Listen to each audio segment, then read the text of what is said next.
It's Cody over here at Garland Shelton Volvo. And today I just wanted to go over a simple little tech tip with y'all. The oil change intervals for a Volvo is every 10,000 miles.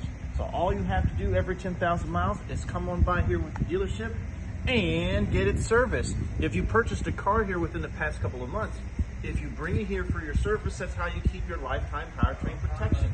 If we put our hands on it, we can protect it. If you would like to come look at this XC90 and many other Volvos like it, come on down here to Garland Shelton Volvo here in Temple. Take the loop.